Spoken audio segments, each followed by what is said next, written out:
กันเสร็จเอาค่ะสวัสดีค่ะตอนนี้เราก็อยู่บ้านน้องพีทผู้ป่วยมะเร็งลำไส้ค่ะก็มีโอกาสได้ทานน้ำว่านออริสมินแล้วก็นูทิก้านะคะค่ะเดี๋ยวเรามาดูอาการน้องว่าตอนนี้เป็นอย่างไรบ้างน้องพีทครั้งแรกที่ทานนี่จำได้ไหมเอ่ยว่าวันไหนประมาณกลางเดือนพี่ประมาณต้นเดือน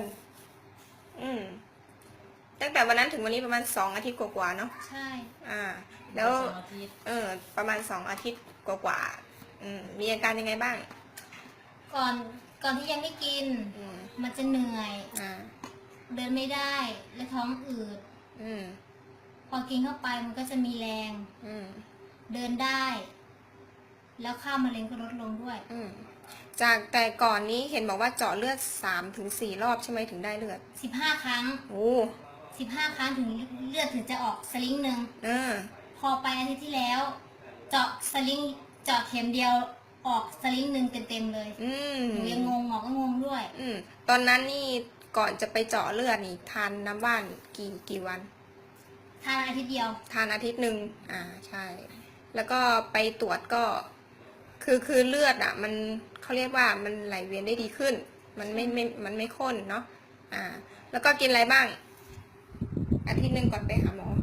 ทั้ง3 ตัวเลยใช่ไหมใช่กินก่อนนอนวันละเม็ดแล้วก็น้ำว่านควบคู่กันแล้วก็นูติก้า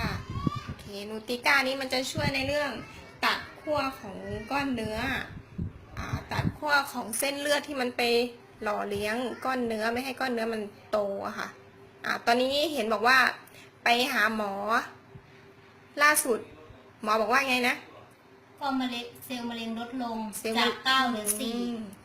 9เหลือ5จาก9เหลือ5จากก้อนเนื้อ9 เซนเหรอ